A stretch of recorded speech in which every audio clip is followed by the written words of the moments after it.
This projector's in the ceiling.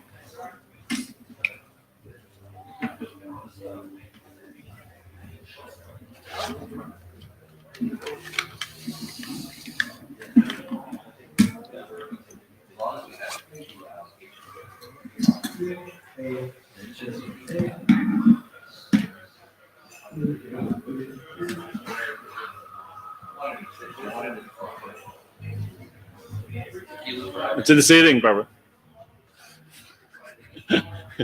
You're not going to reach that one.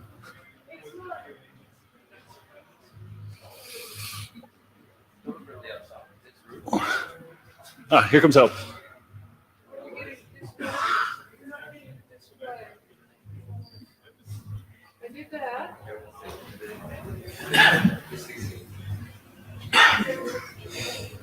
So just chat among yourselves for a second while we do all the AV stuff. Do you want me to try here?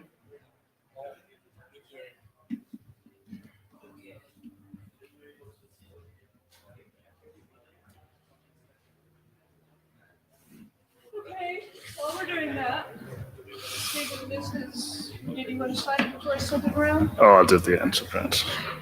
I'll do it at the end. Let's see if this does anything. Nope, that's not the problem. Oh, Oh. You're oh, Oh, that is the problem? it's the local machine, yeah. Is he still there? Let's try one more time on the Chromebook. Just Right.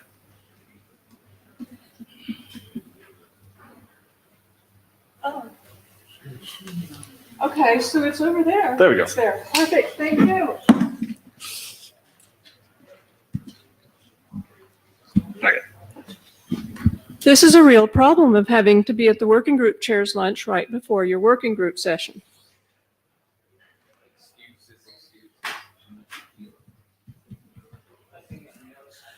Okay.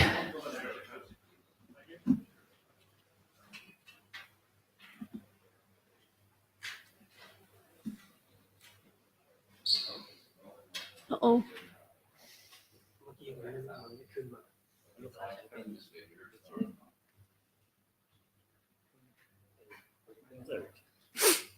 Thank you. Let me just try this. Stop it.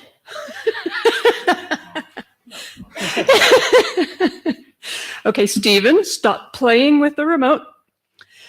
Welcome, everybody. It's time to have your regular dose of IETF fun at the HomeNet. And here's the obligatory first slide with lots of information, which if you haven't figured this out, you're really lost because you are here and you are here at this time on this day. And let's see, we have, who's doing Jabber? Mikhail? And who's doing minutes? Stuart, thank you. Thank you both. Okay. Oh, note well. Does anybody not know what this thing says? Okay. So we've got the blue sheets going around. We've identified the note taker, identified the jabber, which means that, real quick, just going to go through where we are on drafts. Simple naming was updated. I think, huh? Oh, does anybody, oh, I'm sorry. Darn it. Okay, so we've got the Ted Lemon show, and we're actually going to try to to hurry the Ted Lemon show up so that we can have more Ted Lemon at the end. And we're going to have a Ted Lemon as sort of the bread in a sandwich, and we're going to put Michael in the middle of the sandwich. This is Ted Lemon, and I'm feeling deeply alarmed. When we originally set up the agenda, so we've got 15 minutes on the agenda for simple naming. I don't know that it necessarily needs to take 15 minutes. I have a couple of other slides. One of them that I think is actually kind of important to talk about is like marketing. I know that that's a term that most of us here at the IETF consider to be bad, but it's actually going to be a real problem for us if we spend all of this time working on HomeNet and then nobody uses it. So we need to figure out how to promote HomeNet adoption if we actually want our work to matter. So I'd like to talk about that a bit. I have kind of a medium-length slide deck about it. Okay. And so that's just going to be in the simple naming, in those Well, let's 50 see. minutes or less. Let's see how the simple naming discussion goes. If the simple naming discussion goes to 50 minutes, we may be hosed, but hopefully not. And, Okay. and so the simple naming discussion, by the way, is actually divided into two parts: the simple naming updates and what we need to do with HNCP. So, Okay, great. And then Michael, you're going to be on tap to do, alrighty then. And then we've just got some chair-led discussion points here about where we at about securing the home network. Do we want to recharter? You know, those standard kind of things that we hopefully won't spend a whole lot of time on. Alrighty, no bashing.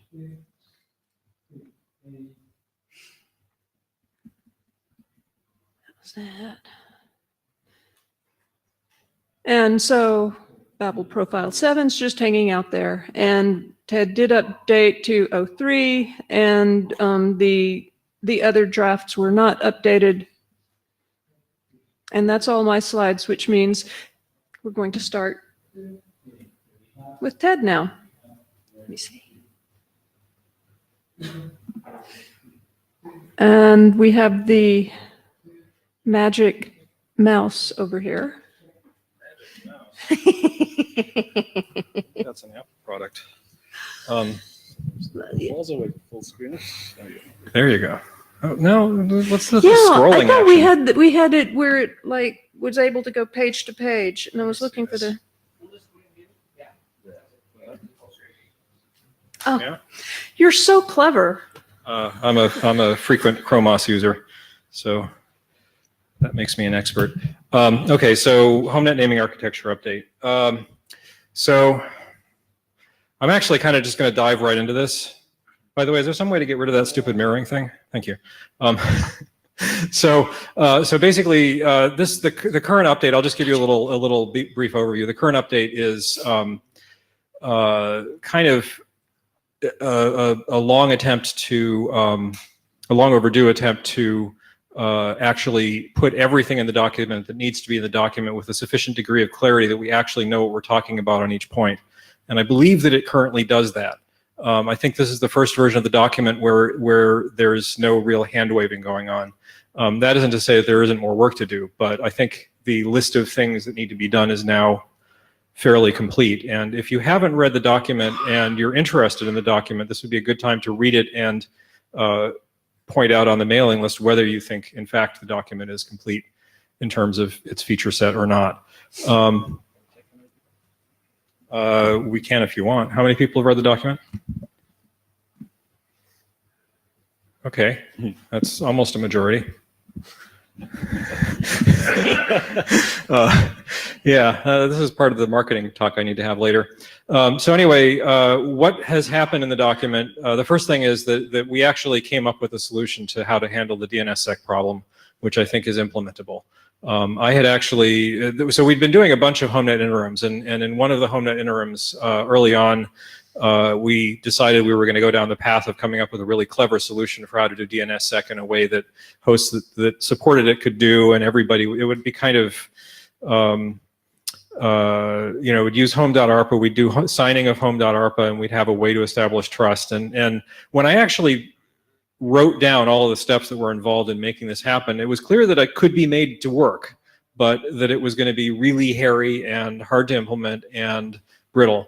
And so I decided that I wasn't enthusiastic about that. And I think Daniel actually pointed out that we can do, if we just get some kind of global name with a delegation, then we can do DNSSEC, and that's a better solution. And kind of as a result of the work that Stuart and I were doing in DNSSD on the service registration protocol, I realized there's actually a pretty easy way to set up the delegation automatically. And so the current document actually just proposes to do that. So if you wanted to do DNSSEC, you need a global name delegated.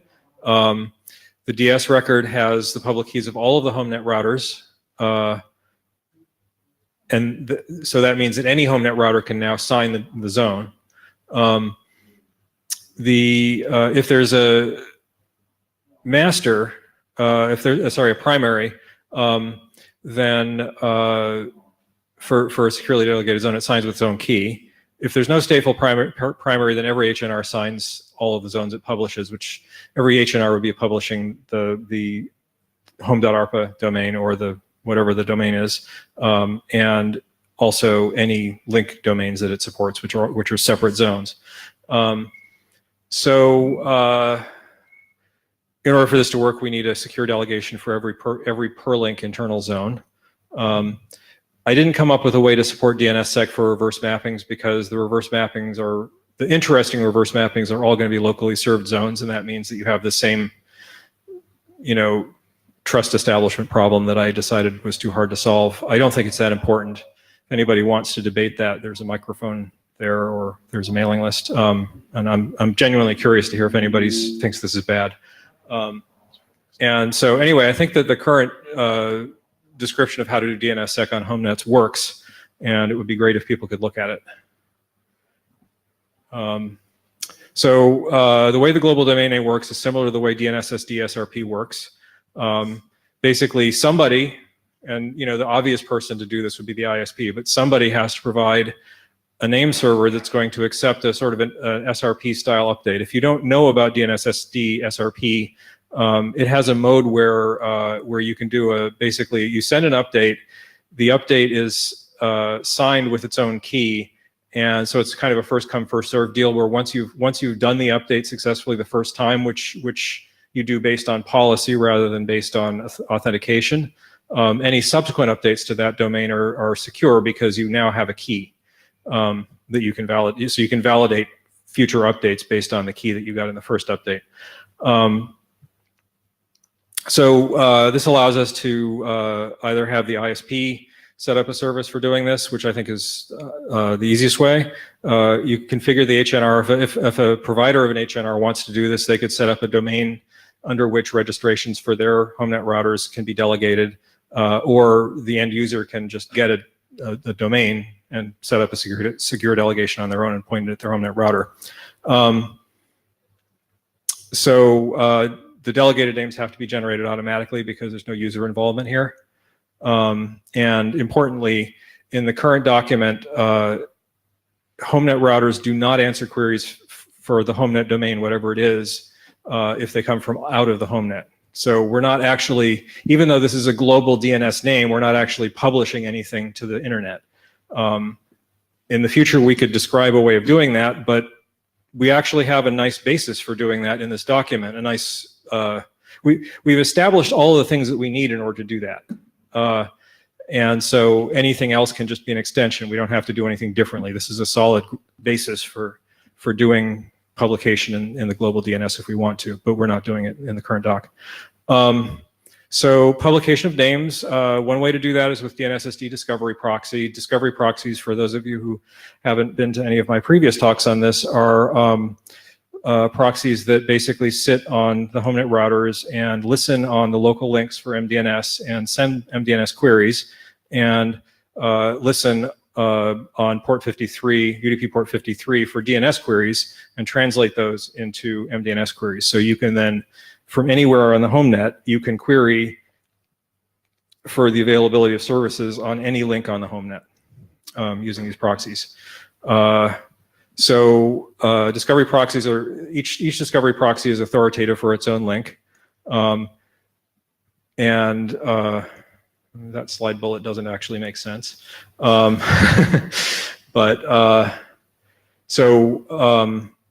there's basically several different layers here. One is the per link stuff, which is always done with discovery proxies and is stateless. And then there is a per HomeNet domain, home.arpa, or if you've got a delegated domain, it's that domain, whatever it is. And that domain can either be stateful or stateless. If you have sort of really simple HomeNet routers that don't have stateful DNS servers in them, then it's just stateless, and you agree using HNCP on what's going to be in the zone, and then every HomeNet router publishes its own zone, its own copy of the zone. So you could query any HomeNet router and get answers in that zone. and then the stateful DNS resolution is not mandatory to implement, but we specify how to do it and how to make it work. So if there are if you buy a HomeNet router that supports stateful DNS, then you can also have several HomeNet routers that don't, and it all works in principle. We haven't actually tested this.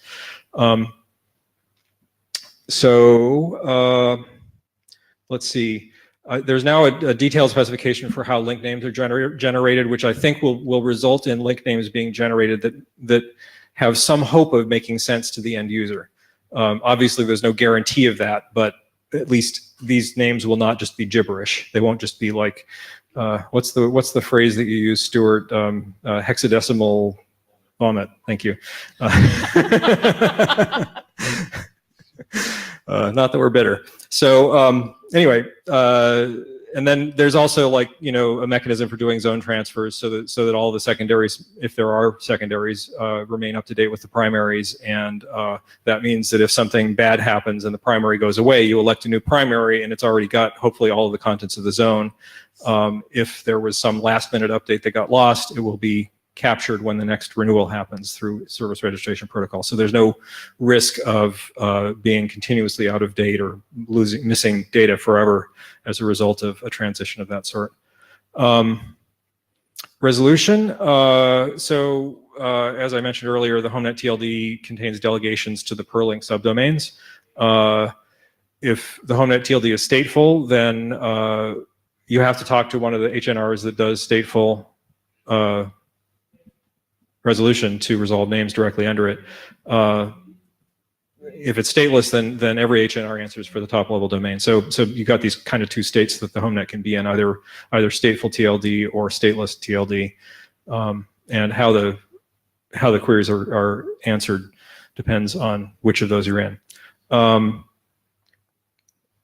Who manages the perlink delegations is determined using HNCP, and I'll talk about that later.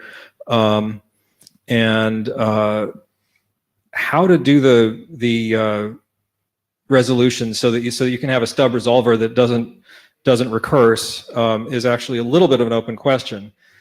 Queries for the internet obviously can go just to the ISP's recursive resolver, but queries for the HomeNet can't. So either we have to have a recursive resolver, or we have to have something that approximates an recursive resolver, like a discovery broker, which is a document Stuart's working on in the DNSSD working group. So that is actually an open question. I only noticed this issue when I was writing these slides, but I think it's pretty easy to resolve. Having a full service resolver on the HomeNet maybe is not great, but there are a number of them that work quite well. I mean, there's I think DNS mask. So it's not out of the question that we could just have a full service resolver on the HomeNet, and that might be the easiest way to solve this problem because it doesn't involve inventing anything new. But regardless, we have to have a special DNS proxy because we're not sending all of our queries to the same place. The way that works is that when a host sends a DNS lookup query to port 53 on whichever router they're configured to send it to, that router looks at the domain to see how to resolve it. If it's local, then it has to resolve it locally. If it's non-local, then it just forwards it to the ISP's resolver. It doesn't try to do anything fancy.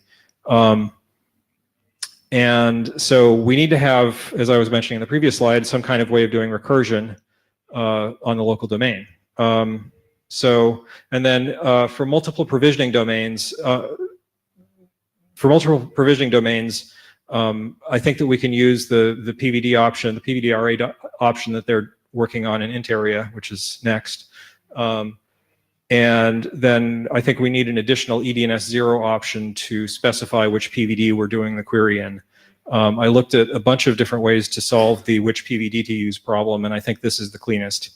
It's really simple. We have to write a spec for it. There isn't a spec for it yet, but I think it's dead easy. So that's what I propose to do. And I think it was Toko was saying that he is not willing to require that hosts do this, which of course is correct because it's not in the charter that we can require hosts to do things. So if you've got a host that doesn't support the PVD option, then that will be signified by a query coming to the resolver that doesn't have that option in it.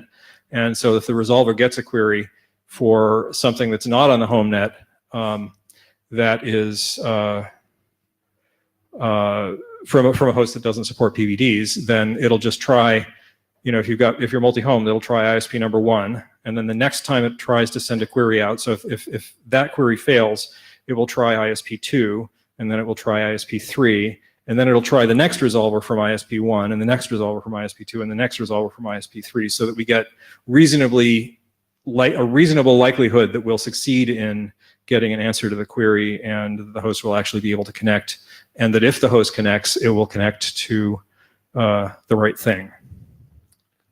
So Ted, I have a question on that. So what's the process of getting an EDNS 0 option? It's really easy. It used to be hard, but at this point, we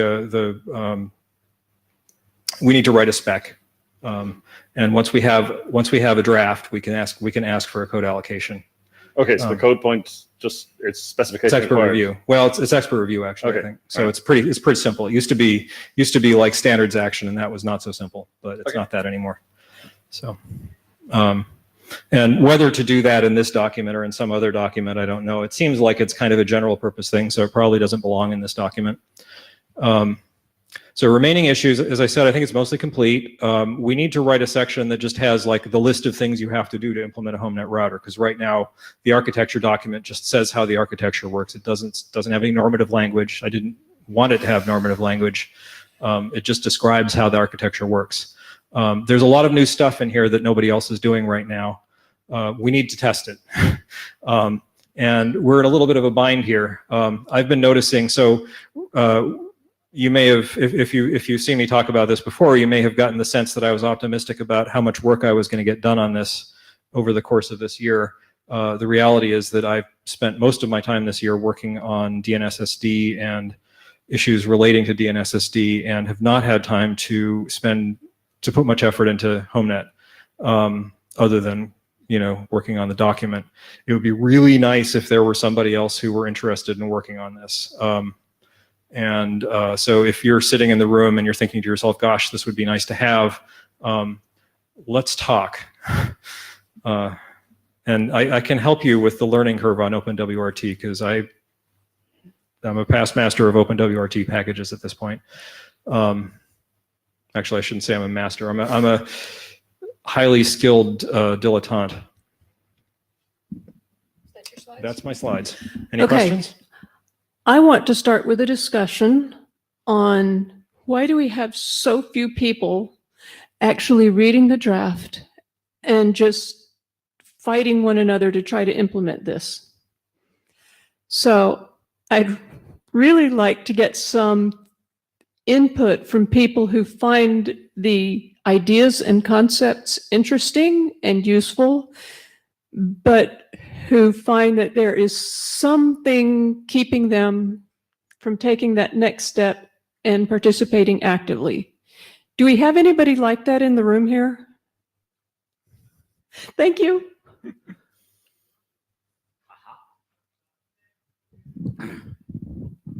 Hello, my name is Jared Mach. I happen to work at Akamai. I find the things that are being done here in HomeNet very interesting, because it is kind of designing the technical answer for how you would like to perfectly orchestrate your home network if you have a lot of choice and options and spare time to actually design a home network.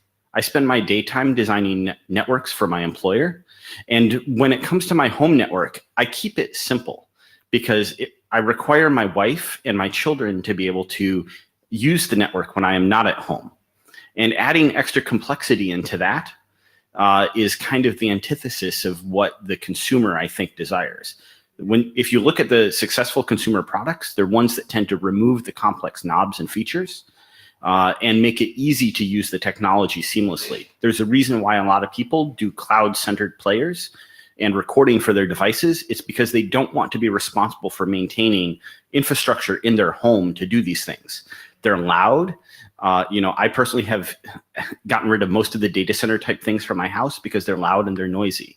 And when you talk about doing some of these complex things here, like sending dynamic DNS updates for the devices that, for the CPE for my home, when I don't have any broadband choices and I sit behind double NAT, behind a wireless ISP, these things aren't really applicable to me, for my home network, because I don't have a lot of market choice for these things.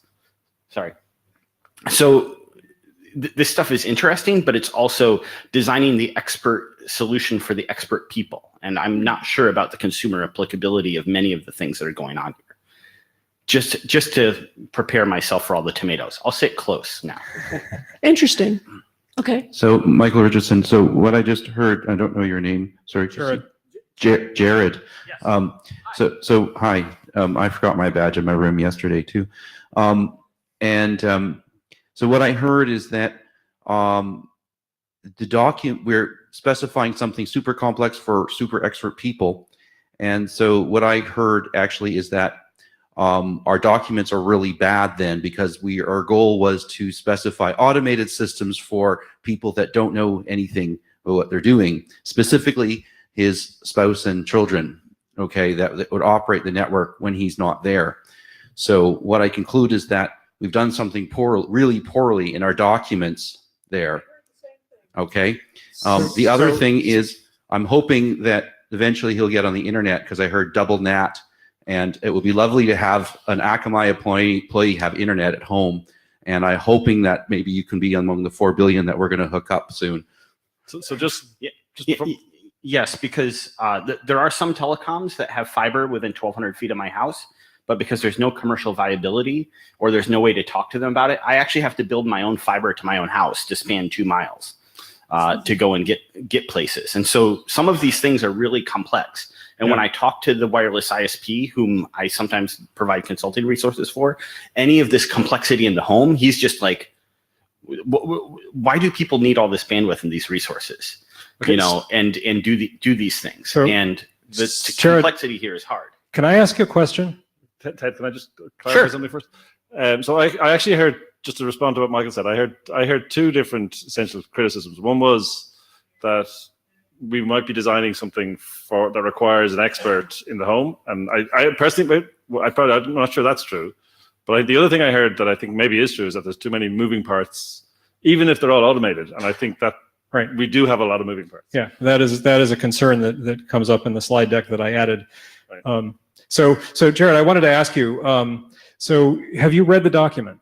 No, I have not. Okay. The reason I ask is because the introduction to the document says exactly what you said.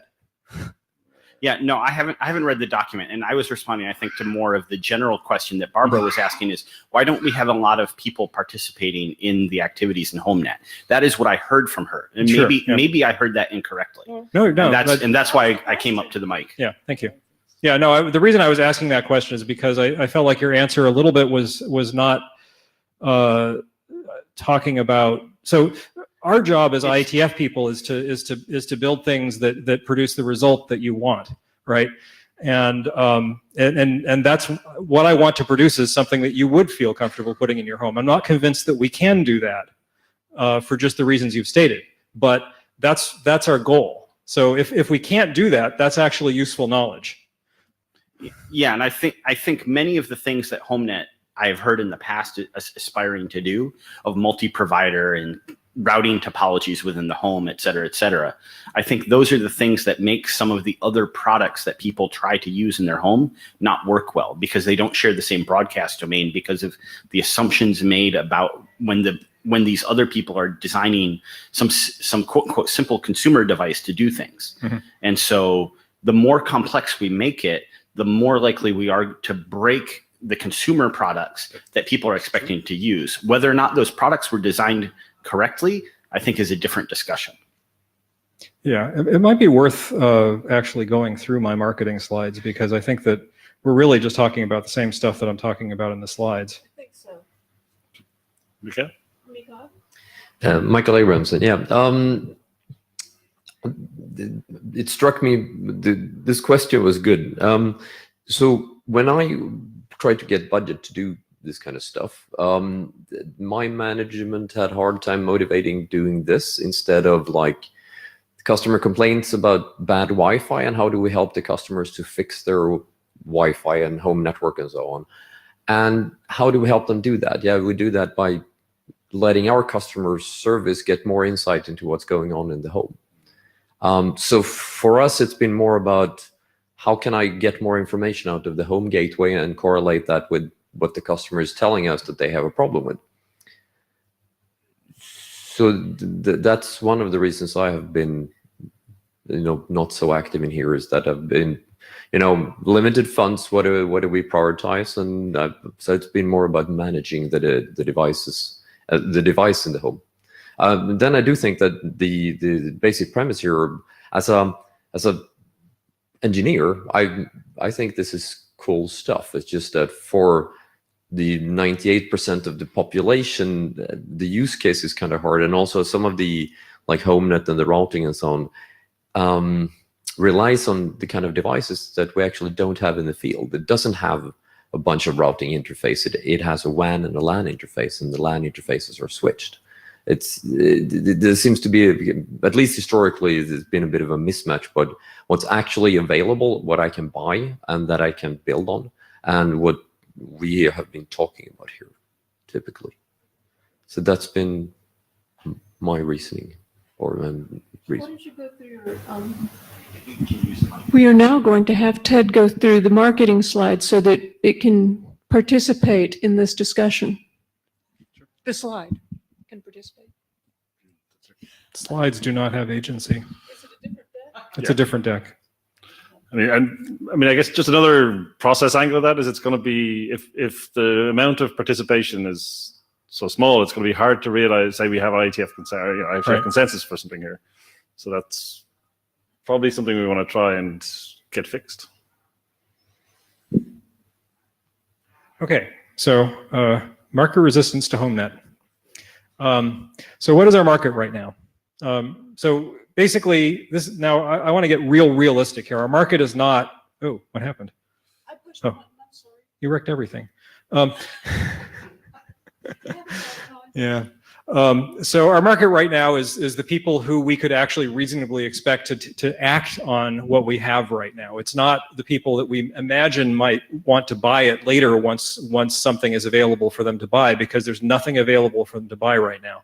So I believe that our market are the following people: managers at ISPs, managers at router vendors, early adopters who are willing to run OpenWRT, although even they can't run this, and developers who are doing it because we're developing it. Those are the four people who potentially might act on what we are doing here.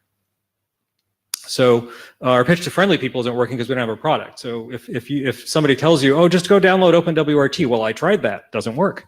It also doesn't work if your network is in any way weird. Like it sort of works if you only have OpenWRT and nothing else, but even then it doesn't work very well.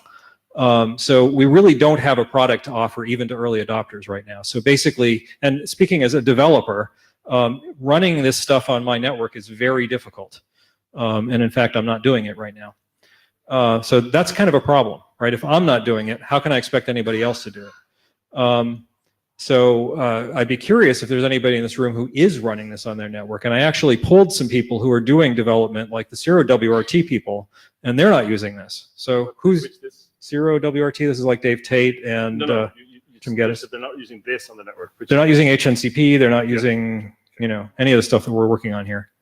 Dave Tate is not using Babel on his network. So that's kind of bad news. And then, when I think about going to management at a large company and saying to a manager, I think that you should spend money on this, what do I tell them? What is my sales pitch, right? Because if I don't know what to tell them, then it's hopeless, right? I'm not going to go into a meeting with somebody like that and not have an answer to this question. So let's look at what we've got out here right now. Our competition. We've got HomeNet, we wish, which is a routed mesh with lots of services. We've got layer 2 mesh, and there are several vendors out there right now that are selling layer 2 mesh products. We've got wired to access point infrastructure, right? So that's like Ubiquity. So all of the options that we have right now that sort of solve the HomeNet problem, solve it using some form of layer 2, not layer 3. None of them have fancy service discovery stuff. Service discovery doesn't necessarily work on them because of multicast issues, but But that's what people are selling, and people are buying these. Like people are going out, you know, if you go out to Amazon, you can find like at least 3 different vendors that are selling mesh solutions to the problem of how you get Wi-Fi to your large home. Naturally at IETF, we prefer a routed mesh of some sort, but how do we talk people into it? So let's talk about like what you get if you get a routed mesh versus if you have some kind of layer 2 network. If you have a routed mesh, you get, whenever the host switches access points, it has to renumber. Any connections it has open have to be restarted. If I have a Wi-Fi call going on, it's probably going to glitch out or even drop. And latency is quite large for this. It could take a fair amount of time for me to go from one access point to another. On the other hand, yeah? Are the top level bullets reversed here? No, I'm talking about HomeNet. So this is actually kind of crappy. So if you have a HomeNet, this is the experience you'll get. Like, so for example, I actually have a wired infrastructure out to my garage. So if I walk out to my garage from inside my house, I'm going to have to switch access points. And when I switch access points, if the application layer isn't taking care of that switch, I'm going to lose my connection. Fortunately, application layers tend to. Yeah. Yeah. Hi, Jared Mach again. So I have the same scenario that you have. Is that I have about an acre of, a little bit more than an acre of property, and I have consistent APs around everywhere because the performance of the individual devices and the characteristics of the building properties of my house mean that if I go from one side of the house to the other and I don't have dual APs, and if I don't have them on the same SSID, and if my client isn't roaming properly, I will get poor behavior for a Wi-Fi call. So I don't know if anybody here still talks on the phone, or if I'm old school and I'm one of those weird people who hasn't converted entirely to texting. But when I talk on the phone, I tend to walk around as well. And that's part of my get up from my desk and stuff and do exercise. And so some of these properties of HomeNet are going to make it unattractive to me. Right. And on your prior slide, you said, you know, the HomeNet approach is a routed approach, and that the IETF something prefers that, and I'm not sure what you mean there by the consensus of the IETF, or is it the consensus of the working group? So that's a good question. I mean, you know, my experience of this as an area director was that I was an area director for a bunch of int area working groups, including Trill, and it was amazing how much shit I got about Trill. Like, just amazing. How many people were like, why haven't you closed them down yet? They're doing layer 2. That's crazy. We don't do layer 2 at the IETF. Layer 2 is bad. So I'm not going to justify that position. I'm just telling you that tends to be the zeitgeist here. Anyway, so host mobility. So on layer 2 networks, as you were saying, Jared, generally speaking, as you wander around your facility where you have all of these wireless devices, your phone, if it's properly implemented, will automatically switch from one to another, and your call will continue without any issues at all. It's possible that there could be some bad things that might happen, but relatively speaking, they're going to be less bad than what you would experience if you were on a HomeNet. That is typically there is no adjustment in spanning tree. It's just Mac learning. There is no adjustment in spanning tree when you hop between APs. Well, so when you hop between APs, basically a packet goes out a different interface, and the APs are just noticed. So there is an adjustment. It's just very quick. Right. So it's well. No. I have two ubiquity APs at home. I can walk all across half a second interruption or a second. Oh.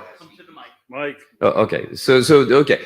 So I fully agree. It's a lot better with flat layer 2 than HomeNet. Right. So okay. Yeah. Michael Richardson. So if you're using spanning tree and you have VoIP and you lose a link, you will likely lose all of your VoIP calls. You can go to RSTP, which is not compatible across vendors. You can go to MSTP, which is sometimes compatible across vendors. Okay. If you add VLANs, then you're screwed.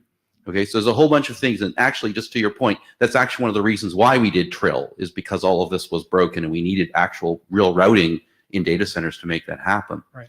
But to the point about walking around in HomeNet, so what you're really talking about is the fact that we made a decision that the Wi-Fi would not be bridged for reasons of congestion with the link. Yes. And there's lots of companies out there selling you systems that are mostly vertically proprietary that do things to make that all better. Okay. And we haven't specified that, but what the problem is that we haven't told people you have to do that in your HomeNet, right? It's just, that's the kind of default that OpenWRT's HNCP comes up with, right? So I think it's important to distinguish what our specs say and what the reference implementations does. To be clear, what our specs say is that you do routing. There isn't a way using our current specs to not do routing. I mean, I'm not disagreeing that we could solve this problem, but we just I haven't think you're solved the bringing problem. up We some haven't solved the interesting problem. things. We haven't solved the problem, and the point is that it's surprising even to us that we have this issue, and I think that's your point. Yes. Right. Right. So- We haven't really. Yeah. So basically, I'm just doing a comparison here, and this one happens to be kind of. Julius. Now I'm in trouble. Go ahead, Julius. We can't hear you. I'm having visions of deja vu all over again. No, we can't hear you. You mean Meet Echo isn't working? No, can't hear you. Yeah, Meet Echo works. Oh. I think it's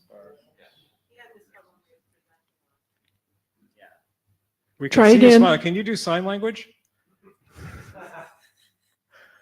Nope. Doesn't work. Nope. He said on Jabber he would do it in writing, so then I will. If Julius can type up, I can relay. You know. Okay. Let's do that. Okie dokie, jabber away. Huh? Well, I don't know. It's nice to see Julius.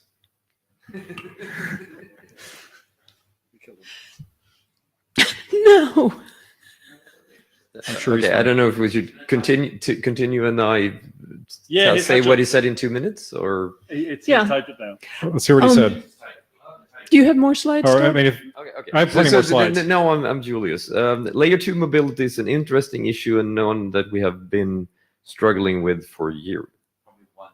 And one that probably we've done one that we have been struggling with for years. Yeah. So I mean, I think that the takeaway that we should have from this is maybe we need to think about whether we're actually solving the right problem here, but also is what I said here actually true? Like, because there are a lot of people who think that doing this on layer 2 works really well until it doesn't, and so you know. I specifically got 2 Ubiquiti APs that are on the same layer 2, so I can walk from one side of my domicile to the other while doing a VoIP call. Right. Running this in HomeNet with the current way that HNCP sets up thing, it would be a complete no-no. It would be worse than whatever had before. You would rather have a VLAN on your HomeNet than or something. 100% yes. Or basically, you'd rather have it be bridged somehow. I would rather have one AP with really bad 2.4 gigahertz covering the entire domicile than these 2 5 gigahertz that give me perfect Wi-Fi everywhere in my domicile. This handover is like a complete no-no. None of the applications or layer 3 handle any kind of handover of anything between there. It's awful. We could talk about this at length. Do we actually have something new to say? This would work great if we were using multipath TCP. Multipath, yes, would great. Right. So basically solve it at the transport layer. Yeah. Michael Richardson. So I have something new to say. One of the advantages about finding a solution that works at layer 3 is that it makes it much more doable in the future to be able to separate different categories of devices, specifically refrigerators and light bulbs and whatnot, to be able to separate them from other traffic. And when you do, and you realize that you're going to have to do that, then it suddenly becomes very useful that you can solve the layer 3 isolation or mobility problem at layer 3, right? Right. Yeah. I think the one of the best stories for HomeNet is actually IoT. Anyway, so I'm going to just talk about some more comparisons. So service discovery, we need a complicated name resolution infrastructure, which we are defining, and I think will work really well. Probably works better than doing service discovery over multicast for a variety of reasons having to do with the way multicast is handled on Wi-Fi networks. But it's complicated. It's got to be done right. If we get it wrong, it won't work. And it won't work in ways that are probably hard to debug. So on a layer 2 network, you just use MDNS, which means using multicast. That's not great, but you can probably make it work. And by the way, there are ways to mitigate the multicast traffic issue, like, for example, just unicasting to every station. I don't know why that's not more common, but it's not, as far as I know. Dave? Dave Taylor. Just use DNS is not a statement that can really be applied to home networks. They can be applied to domains for which an administrator controls what application runs. You're missing what the slide says. It doesn't say just use DNS. It says just use MDNS. I know what the slide says. I said it incorrectly out loud. Sorry. The point is that in home networks, people run arbitrary applications. Arbitrary applications often use service discovery protocols that they implement themselves, like built into the application. That might be 20, 30 years old or whatever, because the application was written 10 years ago and they're still running that thing. So people that do home LAN play games or whatever else. And so, yeah, whether that's, net bias, whether it's some link local multicast thing that they implement themselves, whatever it is, right? MDNS is fairly new to the game as far as the history of home networks go. And so it's only 20 years old. Yeah. And so, of layer 2 networks, the bottom slide, as long as everything is on the same subnet and it is broadcast capable, multicast capable for the link, then all the old style stuff works. Okay. On the top half, once they're not on the same link, then all the old style stuff starts breaking. And so some apps work, the ones that might be using, the complicated stuff or the MDNS to DNS proxies or whatever, and all the ones using legacy protocols stop working. But kids and people that are not us actually notice that things break, and so that causes them problems. And so this should just say, just use MDNS or any other service discovery protocol that exists that uses link scope traffic. Fair enough. One thing to point out, by the way, is that the multicast partition problem exists on many, many, many home networks because nobody knows how to operate home networks, and so they wind up just plugging routers together using Ethernet cables, and multicast does not work from one router to the other. Stuart Cheshire. I agree with what Dave said. My reading of that slide was, in that context, MDNS is kind of a placeholder for anything that's using link local, multicast, or broadcast. Right. But as Dave was saying, the limitation of HomeNet is that we just can't support that. And the points that you make there are applicable to anything that's using lots of multicast and broadcast. It can be expensive on Wi-Fi. Yep. Some Wi-Fi access points block it completely. This is common at universities and companies. They just block multicast, so discovery doesn't work. So yep. We're kind of stuck between a rock and a hard place, between two things that don't work very well. Right. Hi, Steve McCann, Blackberry. Whoops, a bit louder. I'm completely new to this group, but I thought you might like to know that 82.11 has just finished an amendment, 11AQ, called Service Discovery. And there are some aspects of MDNS, although it's not explicitly called out within that amendment, operating over the Wi-Fi air interface. So some of you guys might want to have a look at it. There may be some interesting things in there. Are they doing something to deal with the multicast issue? Yep. Yeah. Okay. Group addressed. Yeah. Group addressed. Yeah, MQ. 802.11 AQ. 802.11 AQ. Exactly. Yeah. Thank you.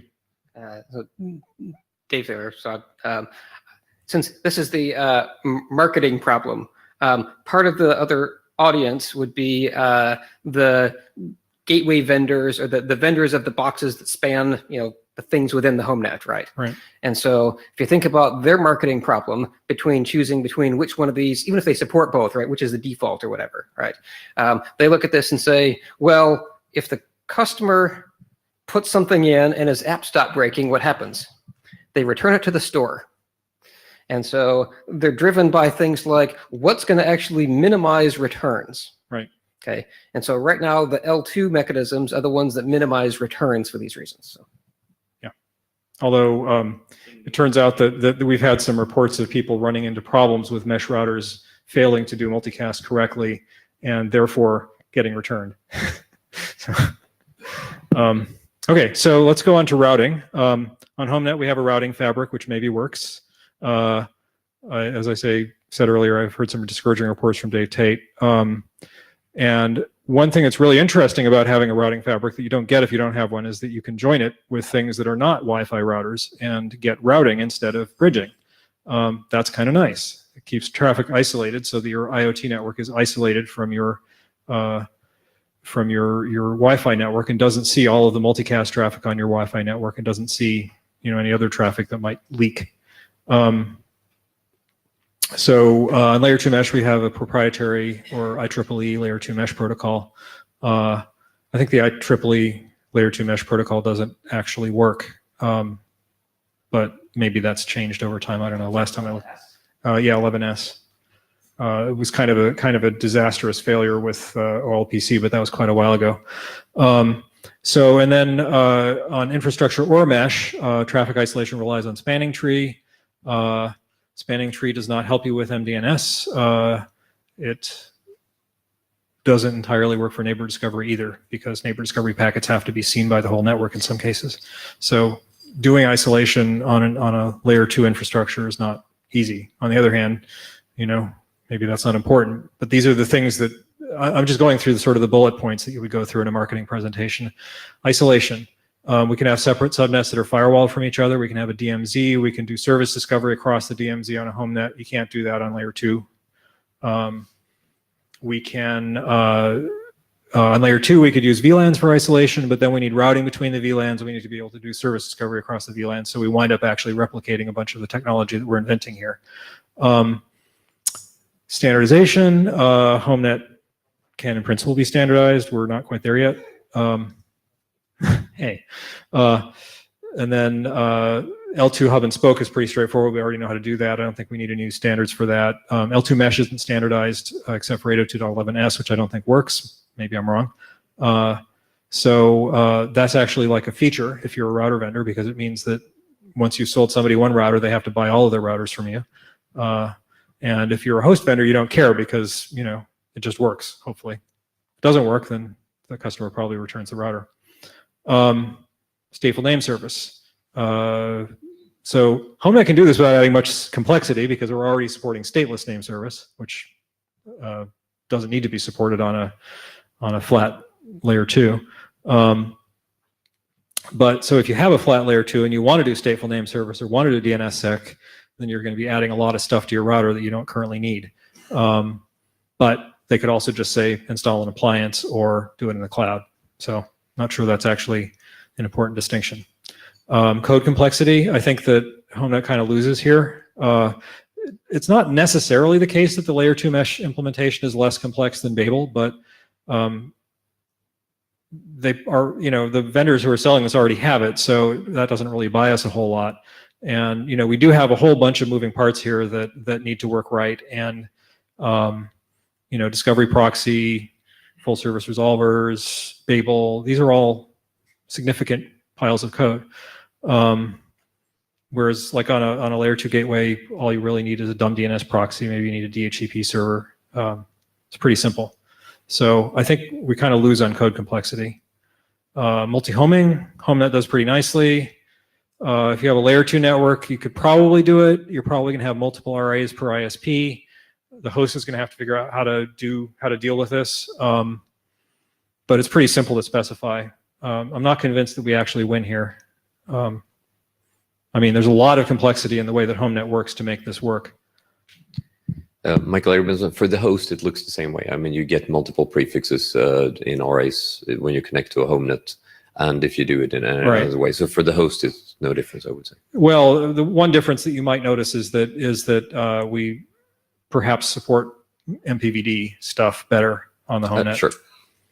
But yeah. And in fact, that's, the features that I'm talking about for the resolver are actually offering a service that I think a layer 2 gateway probably would never implement. So What is up with, is there a way to make that title bar go away so we can read? That's really weird. No, no. Just click there. Hit this again? No. Nope. Oh, there we go. There we went. Excellent. All right. So secure services on the HomeNet. If you want to do ACME, you can do that with IPv6. Presuming that you have global IPv6 addresses, you can get an ACME cert anywhere on the HomeNet. If you have a name. If you have a name. Well, right. But we can do that, right? No, that won't work. What's that? I know. Yeah. So a layer 2 device can also do ACME. It's pretty straightforward. Again, requires a DNS delegation. So in that sense, you'd have to add some features to the HomeNet router. Let's see. So, and why this is important is because it means that you can have a browser that doesn't have a bypass button in it, basically. A browser that doesn't ask you to violate your own security private, to do something really stupid security-wise, and train you to do that. So I think that's actually a pretty important thing. You can also do secure communication with OEM apps and stuff like that using PKI. So that's I think HomeNet somewhat wins on this, but. Yeah. So Michael Richardson. So actually, there's a bunch of things that we could talk about in this space, but as Jared said, we could have router home whatever. What was it he said? He said something .router, right? Router.local, right? That would be the good name that you could get, right, and get it into ACME, but it doesn't work. But actually, one of the things that is relevant is that you really do want somehow to be able to get a TLS cert for a name that has a ULA underneath it so that you can talk to your router to reconfigure it when you have lost your connectivity. Yep. And your browser has removed all the bypasses, right? Maybe we can make a deal with the browser people, a little bit of quid pro quo, that they finally implement TLSA?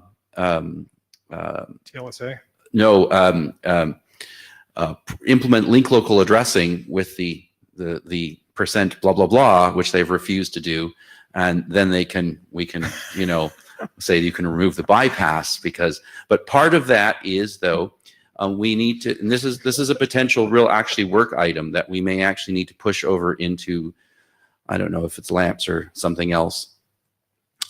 It would be really nice if we could have a TLS cert that was bound to. Which slide was this? You keep going. Oh, okay. Keep It's going. bound We're to. just going to ignore you while you're talking.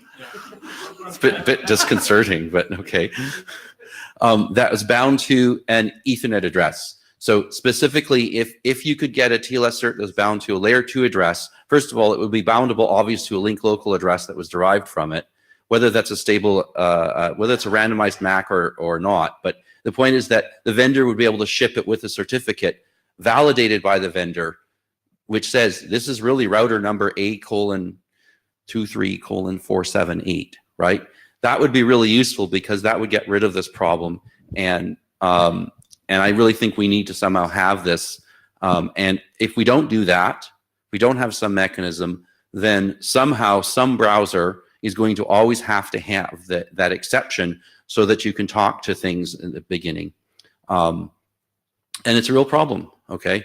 We did something in our secure home gateway work that I can talk about later that, might work for us, but it might not be generalized with the other manufacturers, but is kind of a nice hack anyway that made it work. So Okay. I agree it's a potential win. You have 2 more slides. Okay, Jared, go ahead. But quickly. Hi, Jared. I'm not going to ask my wife to type in FE80::, and a bunch of percents and then figure out what the local interface That was name my is. problem with that too. That's not going to work. And I think that if you see the way this is currently being solved for the consumers, if you buy certain routers, they have a, my router login dot whatever, and when they set themselves up to be the DHCP server, the DHCP server or DNS server, they just answer for all the clients, and they give the correct answer for them, for the service level answer for their device with an actual domain name. That's how you actually see this play out.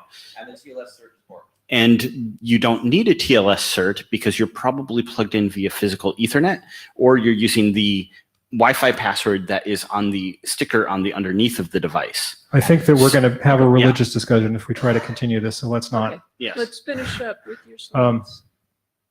Uh-oh. Stuart's going to get me. I'll be very brief, but I want to answer this because it's something that I've witnessed changing over the last decade. As browsers have become more strict, this is becoming almost unusable.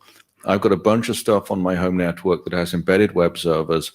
Much of that has moved to HTTPS, which on the face of it is a good thing because it's more secure.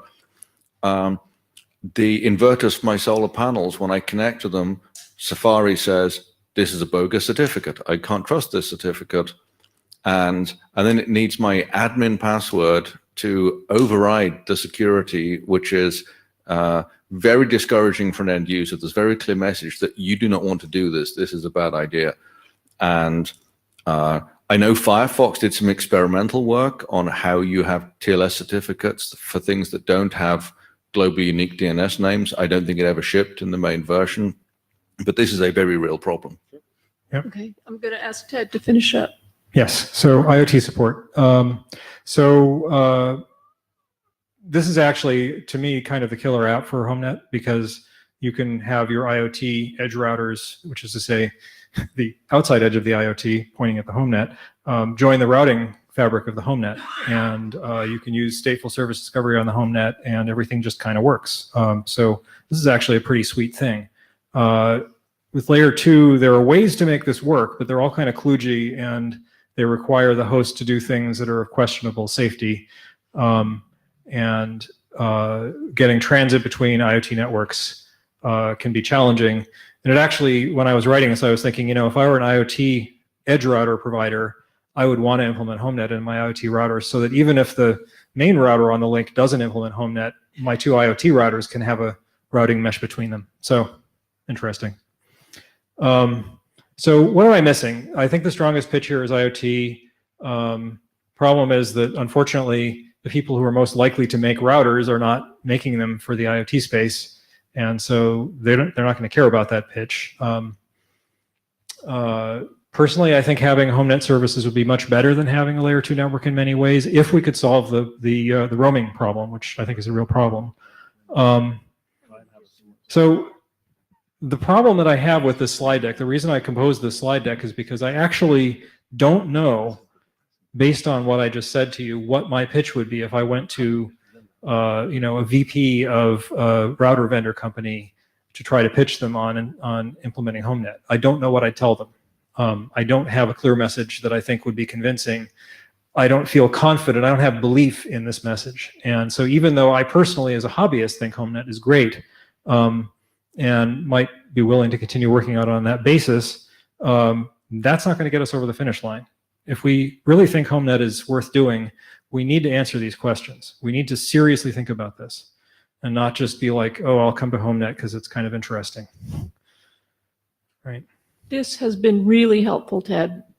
I really appreciate your putting this together and challenging us on these questions. I'm thinking we need to really take this to the list. Mm-hmm. I'm kind of wondering if you could drop the content of these slides just into a draft. Yeah. And submit it so that we have something right to throw things at other than you, but kind of something, you know, like a draft that it'll hurt less. Right.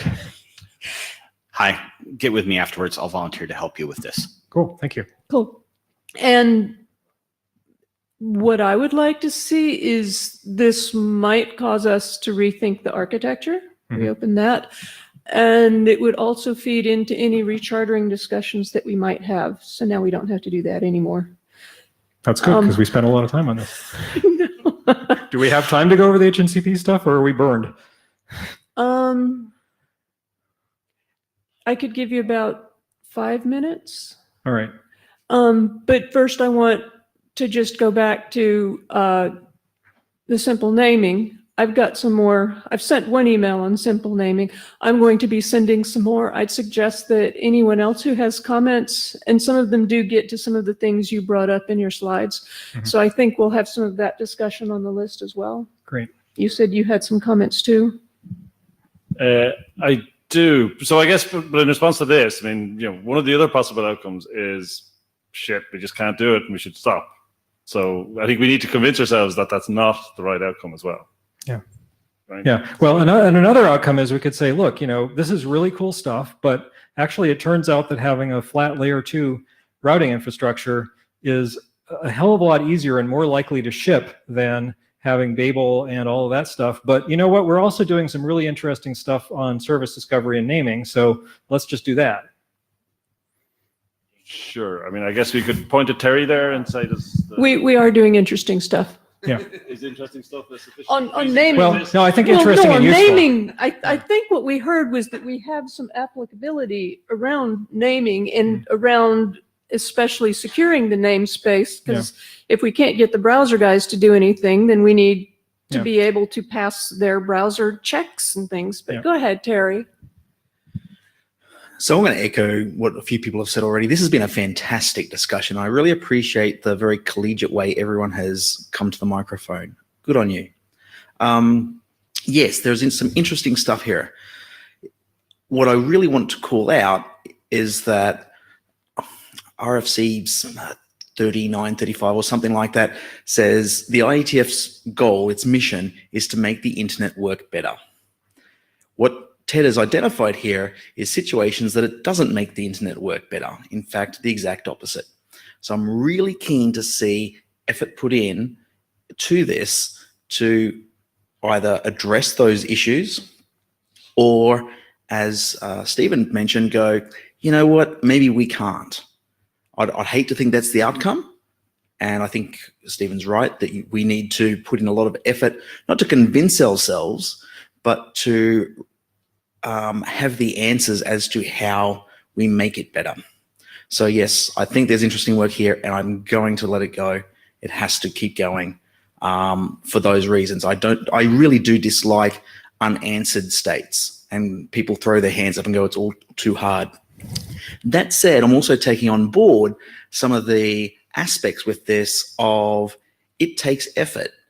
It takes a lot of effort. It takes people to be invested. It takes time and it takes money. And so I'm going to be watching that as well.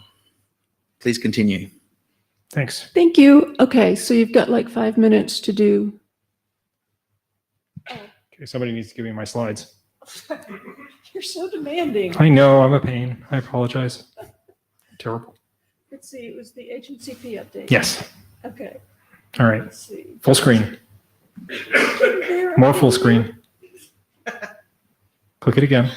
Yeah. Okay. All right.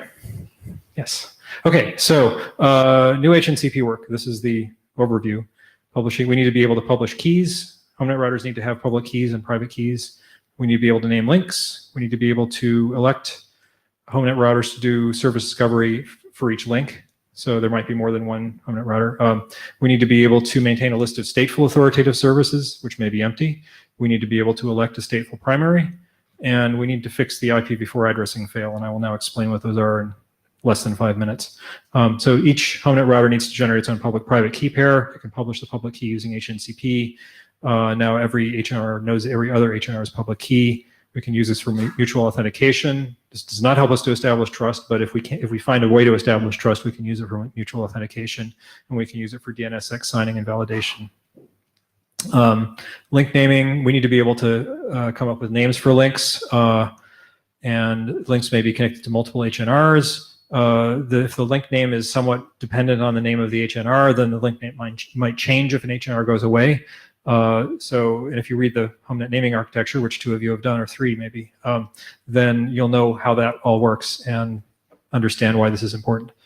Per link discovery proxy. So as I was saying earlier, every link has potentially one or more, at least one, but possibly more HNRs connected to it. Only one HNR can be authoritative for service discovery on the link. So we need to be able to elect which one that is. List of stateful servers, just maintain the list. Pretty straightforward. Basically, any HNR that's willing to do stateful says, hi, I'm willing to do stateful. We might want to be able to say, I'm willing to do stateful, but I prefer not to. So there might be that slight additional amount of complexity. And then election of the DNS primary. It is the time of the gathering. There can be only one. HomeNet routers can come and go. So if the primary goes, then we need to elect a new primary. If some new router shows up, then we need to join it in. The failure mode, the worst failure mode is if there are two HNRs, one of which hasn't yet been configured, and it comes onto the network just as the primary goes away, and now you have lost all of your state. But we need to figure that out. I think we don't really need to solve that problem because I think it's unlikely, but and if it happens, we heal. So, but we need to do that. And then the IPv4 address fail, which is that right now, if you have IPv4 addressing, your internal network will be numbered and have routing for IPv4. And then if your upstream provider IPv4 address expires, IPv4 addressing will just die. And this is very surprising, I know, because I've had it happen to me. If service discovery and IPv6 routing were working, maybe that would be okay, but in my case, that was not because I was developing on it. So we need to decide whether this is important, how to address it, and then we need to address it. At the very least, I think that we need to do something other than say immediately when you lose your uplink, all of your downlink IPv4 addressing goes away. It should at least be, there should at least be a delay. But anyway, that's it. Oh, implementations. This is a kind of a problem. As far as I know, there's nobody who both groks an existing HNCP implementation and has time to work on it. That includes me. We need to either get one or more of those people to spend time on it, or we need to put some effort into making an existing HNCP implementation more grokkable. There are, I think, 3 of them out there. Maybe one of them is grokkable. I'm not that fond of them. So, or we need a new one that's more grokkable, that's a little bit better architected.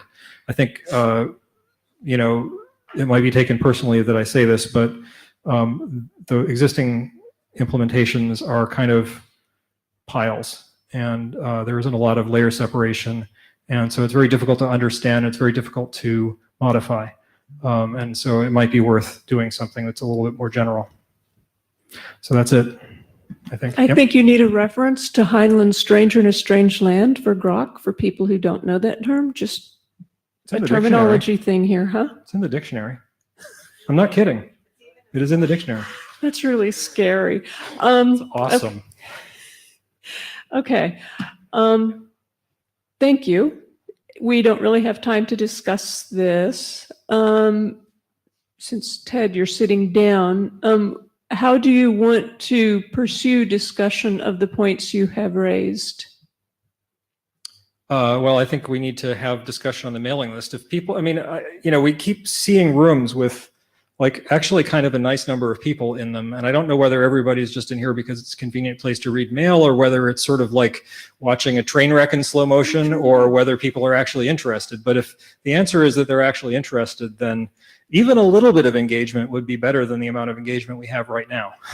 Okay, then I'm going to start by sending an email to the list with a pointer to the slide deck and ask people to start commenting from there. Okay, Michael, that's scary.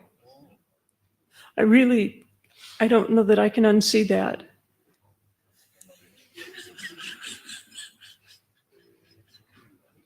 Yeah, unfortunately, the video is not mine and it's unpublished, so you have to know the link.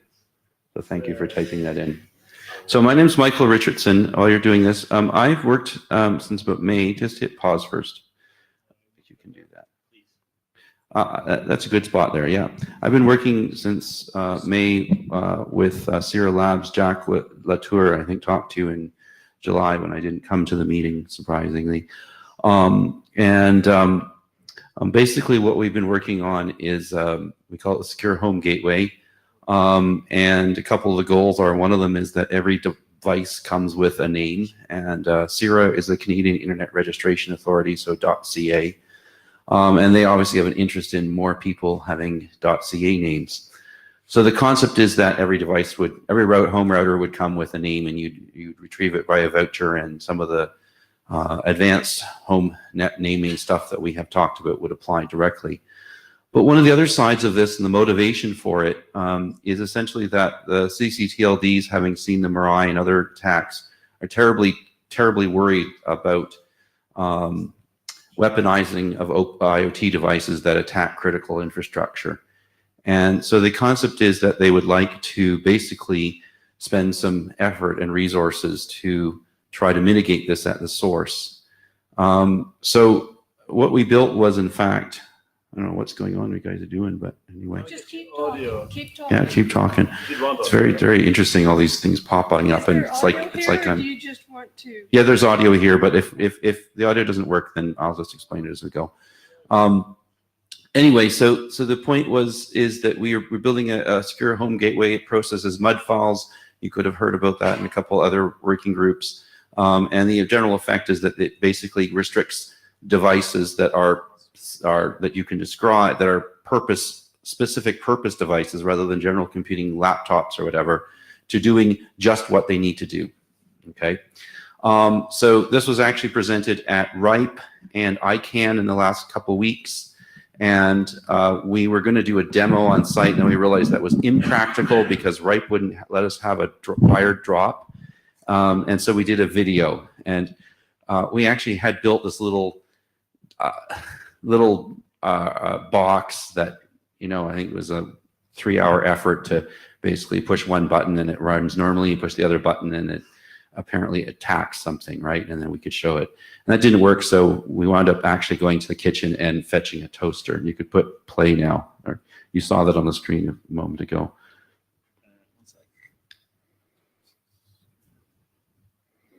We'll be there. We'll be there. Yeah, we'll be there. So we use a toaster, and we called it an intelligent toaster because we taped an iPad to it. But the general model is that the new device shows up on the network, and what happens is that it initially gets no connectivity, and then you have to scan a MUD file, and then it gets connectivity. And Jacques is maybe going to explain it. There, he's explaining that we have this device, and all of the internet is connected. So you There have we go. access to, let's say, your Sura.ca's website. And also, they would have access to all of the malware website on the internet. So obviously, this is a behavior that we want to stop, is having this IoT device accessing malware site to download malware. and obviously not real malware, just compromise pictures of malware. So most of the project that we have are on Sura Lab, GitHub project.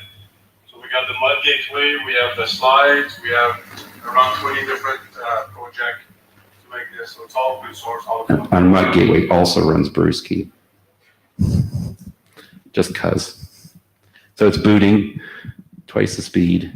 And that's a Tourist Omnia device. We have some challenges and interesting things with whether we run 1806 or their version. And we're running kind of both in kind of a bastardized hybrid that is not sustainable.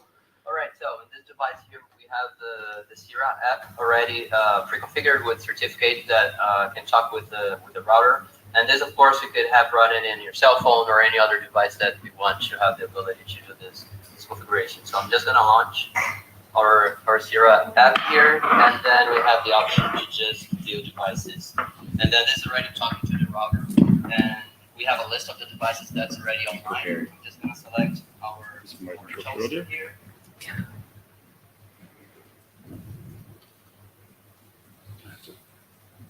We're going to pause to try and do better audio. Doesn't just automatically switch. Who the hell knows? Mine always switches. Built-in display port. Headphones. Yeah, that's what you want, Okay. but maybe not 100%. Well, it would have just switched if it was. Hit play because they're going to control it on the mixer. That's using the MAC address, the version of the firmware, some of the information here, and then we of course have the option to apply. We can hear it somewhere. That's I where Hear it in the background. security Back rules there. Anyway. in the gateway. So we're gonna click Add MUD file, and what that gives us. We just need more in the room.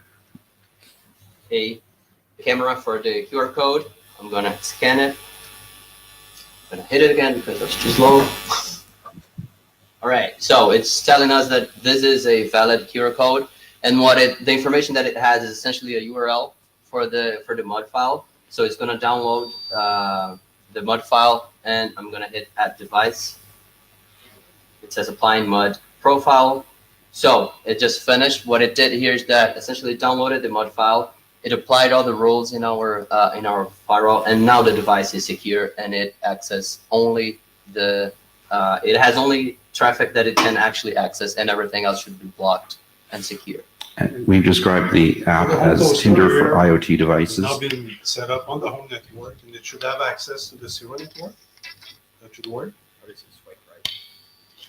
Yeah, actually, Jock wants swipe right, accept, swipe left, disconnect, swipe up for your PC. That works. Now all the different malware sites. This had access before, so if we go back to these malware sites, the access should be blocked. And it fails to load. You can hit stop now. It's done. So No internet. part of the interesting thing for HomeNet, aside from the fact that to deploy this on things, we're basically going to be using OpenWRT and upstreaming into that, and all of the things HNCP that we might like to work. Well, we have to kind of figure out. We have to actually make that stuff work if we want it to be workable across HomeNet type networks. There's no direct dependency. Just it's likely that we're going to do some work on that in that space. Right now, we have to build our ACLs based upon MAC addresses because the network is flat, and it would be we would much prefer to be able to do things among different networks that HomeNet would let us have, and in particular, we have no ability to isolate devices that are not hairpinned through the router. So if you plug in a switch, which many of us might do, and then plug in some wired devices, well, of course, we can't isolate those wired devices because it's not a switch that we can manage directly. So it would be better if that was a HomeNet router that just was in pass-through mode, because then it could do that, right? So if you needed a 4-port or 8-port router somewhere and you just got one and it happened to be a HomeNet router, that would be better because now it would be smart and we would have HNCP and we could actually do things among different things. So that would actually be a feature if all switches that people bought at home were in fact routers. And that's what I predicted several years ago, and it hasn't happened yet, but I'm still hopeful. You had a question, Dave? Dave Thaler, cool demo. Thank you for doing this. I think I had a couple questions, but I think that they might have been answered. So let me verify that I have the right answer. The first question I was going to ask is, where does it get the MUD file from? And the answer was, it's encoded in that QR code, right? And so, because that was when we finally got the audio working, that's what was being explained, Yep. right? I scanned that. That's the URI to go and grab the MUD file. Right. Second question is, what do you do with devices that don't have a MUD file or a QR code? And my guess is your answer is you don't do any filtering, right? You just let them do anything they want. Is that correct? The answer is that if you have a device for which you want to do anything it wants, then that would be essentially swipe up, okay? And that might be because you don't have a MUD file, or you haven't found a MUD file, or you haven't built one yet, or because it would be inappropriate for your laptop to be restricted in where it went. But that's the discussion we're having. So we're actually considering, for instance, things like looking at the first 3 bytes of the MAC address and having a database that may actually return interesting or useful things. We strongly believe that we need to have some kind of a curated crowdsourced database of this. It could be as simple as a GitHub that accepts pull requests and does some thinking before it accepts them. It could be much more complicated, like Stack Exchange or something like this. But we think that people are going to be able to do this. And so that QR code doesn't have to come from the packaging. It could come from a screen, right? Or in this case, maybe you don't need a screen. It just goes directly from one app to the other. But the point is that that could come from a variety of sources, and it could become the public. And the other part of it is that we realize even if the manufacturer provides a MUD file, we may disagree with them, right? No, your toaster can't talk to Facebook. It's not appropriate, right? The other question I was going to ask, which I think was answered, was what work, if any, does HomeNet need to do? And I think you'd said that right now all of your ACLs and stuff is based on the MAC address, which may be gotten from the QR code or something too. I don't know. And maybe there's something for HomeNet to do there. That was what I took away. And then let me know if that's not correct. But then the last, I don't think the there's last any- question Yeah, go ahead. is the app that you're showing. I couldn't tell. Is that the app that's used to onboard the thing onto the Wi-Fi network, or is that something else? No. And if it's not the same thing, why is it not the same thing? So given that it's a toaster that we made up, it doesn't have an onboarding app. So this is an app that we created. It would be very, In your very- marketing pitch, would it be? Yeah, sorry, that's the marketing. So in the ideal situation, it would be the same app that was used to onboard the device, assuming that devices could somehow deal with some standard. We are looking at the question of how do we onboard the router itself, given that it has no internet when we onboard it. I had only 3 minutes at Anima to talk about that document, but my slides are in the archives, and I would love your feedback. And it's related to, but not identical to DPP, because DPP is not deployable on current iOS or Android devices. There are no APIs to send the packets that we like. And so I would like to do something like it over link local IPv6 on unencrypted Wi-Fi. But, I don't always get my way. Okay, thank you. I really appreciate it, Michael. And I would like to now be Kyle, which I know you sometimes call yourself Michael, but that would just be too confusing. So he hasn't any other business topic to briefly introduce. Yes, Michael Abramson. So I installed. Okay, so there has been some talk about different, not getting IPv6 and so on. I'm in the fortunate situation. I have one DOCSIS connection and one fiber to the home connection. They're both dual stacked. I both get /56s through them. So I thought, okay, I'm going to try a HomeNet. So I took OpenWRT 1806.1.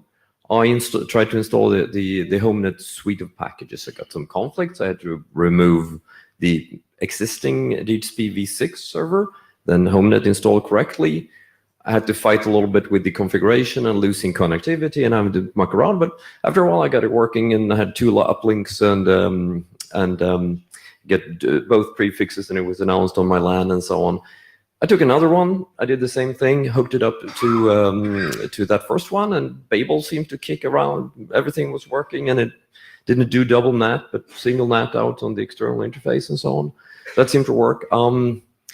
Then I noticed that I had 1 week of lease time from one ISP and 12 hours from the other one, and the 12-hour one was the one I really wanted to use as a primary. So all my hosts chose the 7-day one, of course, because of the lifetime of the prefix.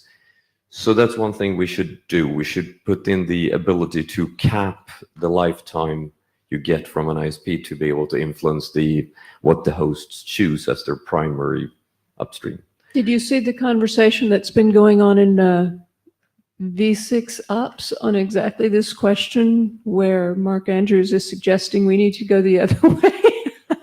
That we need to make it mandatory that things abide by the lifetime. Anyway. No. I'm saying in eight. Yeah, you're saying lower the lifetime, but yeah. Yeah, that's what I'm saying. I want to control. I want to be able Okay. to cap the lifetime per provider, per upstream. To say, if you get 7 days here, no, I want it to be 11 hours, and that's what I want you to use in HNCP and for the RAs and stuff. Do you want to be able to cap the lifetime, or do you want the HomeNet router to automatically notice that the lifetimes are different and even them out? Well, evening them now doesn't help me. I want You one- actually want to be able to say which ISP you prefer to use. Yes. Okay, So when my hosts are modified and they are smarter and they run MPTCP and so on, they will use both. But I want to be able to influence this. Right. Okay. Because right now with my unmodified host, they just went 100% to the one I didn't want to use, which was not desirable. So either by default, taking the lowest value and saying this is both. And then another thing is the way I had set it up, I wouldn't get a link down event. So there is some other work on detecting. I think we're proposing that in V6 Ops to check the liveliness of the upstream, because here in this case, you actually want to fail over to the second one, because for me, this was now more of a redundancy case. I wanted to be able to, if one went down, I wanted to use the other one. So that doesn't work currently either. But apart from that, the code seems to, I ran this for a couple of hours before I said, okay, I don't want to use this for my live network at home. The same wife, observation that Jared had. So, but from that part, it still seems to work in 1806.01. The code seems to be. I don't know how much is being maintained. Marcus said on the Jabber chat that he's still maintaining it, but it seems to work in 1806.1 so far. Cool. Thank you. And yes, I have the same spousal unit issues that both of you discuss. And okay, that's it. You got anything to say, Stephen? Well, where's the blue sheets? And I guess the main thing we should try and discuss this, what Ted called a marketing problem, but maybe is an issue of what to address on the list. So talk to you on the list. Thank you. Thank you, everyone, for the lovely discussion. Oh, take it, stop. Okay.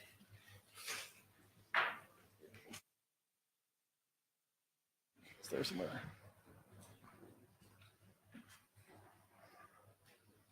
You haven't been to the window. Yes, I came with somebody. Thank you.